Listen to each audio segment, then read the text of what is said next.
एक ऐसे प्यार के बारे में सोचिए जो इतना गहरा हो, इतना मजबूत कि वो समझदारी और पागलपन के बीच की लकीर ही मिटा दे।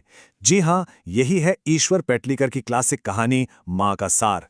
ये कहानी हमें ममता की उन गहराइयों में ले जाती है जहाँ दुनिया के कोई नियम, कोई तर्क काम नहीं करते। तो चलिए, इस दिल को झकझोर देने वाले सफर पर एक साथ चलते हैं। ये एक लाइन, बस ये एक लाइन ही पूरी कहानी कह देती है। और ये सवाल सिर्फ अस्पताल वालों से नहीं है, ये तो पूरी दुनिया से है, पूरी कायनात से है। एक माँ के लिए अपनी बेटी की देखभाल कोई ड्यूटी नहीं है, ये उसकी पहचान है, उसके जीने की वजह है। और ये सोचना भी कि कोई अजनबी उसकी जगह ले सकता है, ये उसके लिए नामुमकिन है, एक अपमान जैसा है। तो इस कहानी को अगर सच में समझना है ना, तो हमें सीधे इसके दिल में उतरना होगा। मतलब एक माँ और उसकी बेटी मंगू के बीच के उस रिश्ते को समझना होगा। एक ऐसा रिश्ता जो पूरी दुनिया की नज़रों में एक बोझ था, लेकिन उस माँ के लिए वही उसकी पूरी दुनिया थी। मंगू सिर्फ एक किरदार नहीं है, वो अपनी माँ की जिंदगी का सेंटर पॉइंट है, उसका सब कुछ है। और मजे की बात देखिए, एक तरह का विरोधाभास है ये कि मंगू की जो बेबसी है, उसकी जो लाचारी है, वही उसकी माँ को जीने का मकसद और ताकत देती है। शायद माँ भी यही सोचती होगी कि मंगू के बिना वो खुद क्या होती। यहां कहानी का जो असली टकराव है वो साफ हो जाता है। देखिए, एक तरफ है माँ की दुनिया, प्यार से भरी, महफूज, और दूसरी तरफ है परिवार और समाज की दुनिया, एकदम प्रैक्टिकल, ठंडी और कठोर, जहां मंगू कोई बच्ची नहीं बल्कि एक प्रॉब्लम है, एक बोझ है जिसे बस किसी तरह ठिकाने लगाना है। और इन्हीं दो दुनियाओं की टक्कर है जो पूरी कहानी को आगे बढ़ाती है। और सबसे बड़ी बात पता है क्या है? ये दबाव बाहर से नहीं, अंदर से आ रहा है। उसका अपना ही परिवार, उसके बेटे, बहुएं, सब अपनी अपनी जिंदगी में इतने उलझे हैं कि उन्हें मंगू एक इंसान नहीं, एक मुश्किल नजर आती है। उनके लिए अस्पताल भेजना एक आसान सा हाल है ना? लेकिन माँ के लिए ये अपनी ही ममता से, अपने उसूलों से धोखा करने जैसा है। लेकिन कहते हैं ना, हर मजबूत से मजबूत दीवार में भी कोई ना कोई दरार आ ही जाती है। और इस माँ की दुनिया में वो दरार एक ऐसी जगह से आई जिसकी उसने कभी कभी उम्मीद नहीं की थी। कुसुम का ठीक होकर लौटना, यही है कहानी का टर्निंग पॉइंट। अचानक से माँ की दुनिया में एक चीज दाखिल हो जाती है, उम्मीद। और ये उम्मीद, ये बड़ी खतरनाक जालिम उम्मीद है।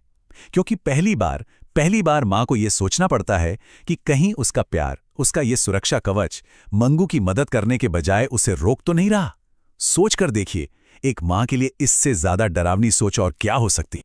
तो होता क्या है कि माँ पे चारों तरफ से हमला होता है। पहले कुसुम की वजह से उम्मीद की एक छोटी सी चिंगारी जलती है।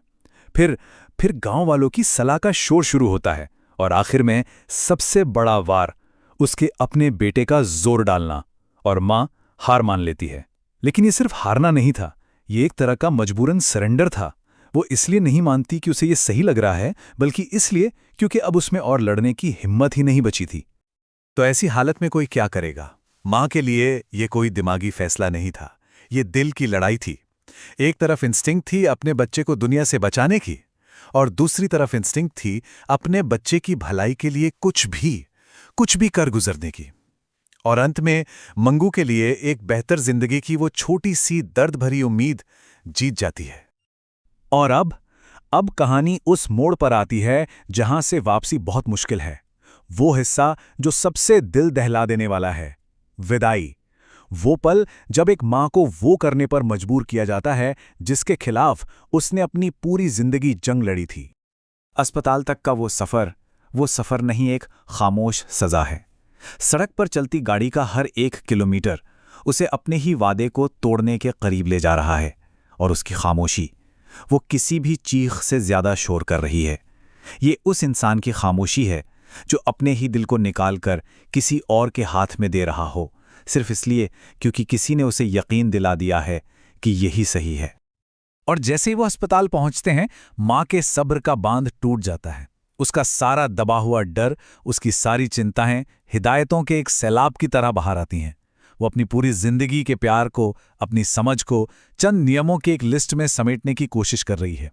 ये एक बेताब कोशिश है कि जब वो चली जाएं तो उसका एक हिस्सा, उसकी ममता का एक हिस्सा वहीं मंगू के पास रह जाए। अब ये जो बातें हैं ना, इनको सिर्फ एक लिस्ट मत समझिएगा। हर एक लाइन एक चीख है।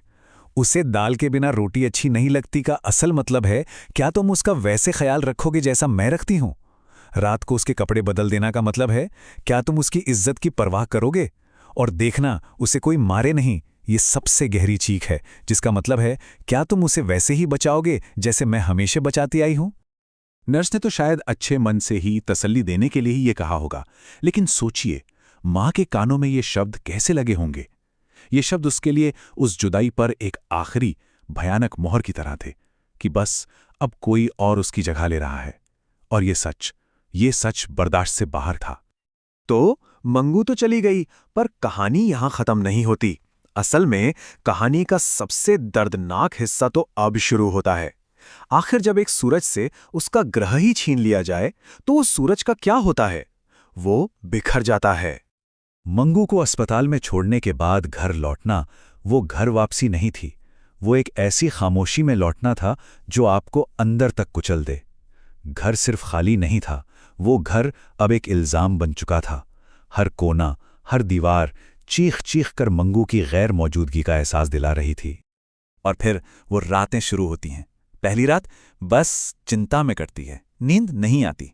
दूसरी रात बेचैनी और बढ़ जाती है, बार बार मंगू का खाली बिस्तर देखती है। और फिर सुबह होते होते सब्र का बांध टूट जाता है।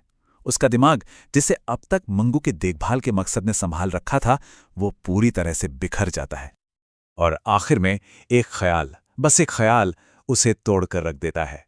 ये सिर्फ दुख नहीं है, ये अकेलापन भी नहीं है, ये है अपराध बोध, गिल्ट।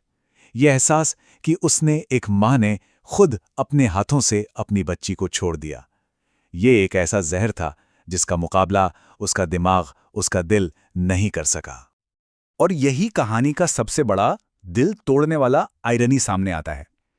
अपनी बेटी को दुनिया की नज़र में नॉर्मल बनाने की कोशिश में वो खुद वैसी ही हो जाती है।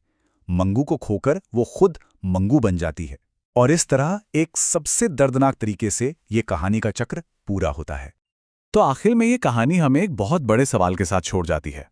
क्या ये सिर्फ एक माँ के अटूट प्यार की कहानी है जिसे हालात ने उसकी हद तक धकेल दिया, या फिर ये समाज के मुंह पर एक तमाचा है, उस समाज पर जिसने मंगू जैसे लोगों के लिए और उनसे प्यार करने वालों के लिए कोई जगह, कोई सहारा नहीं छोड़ा?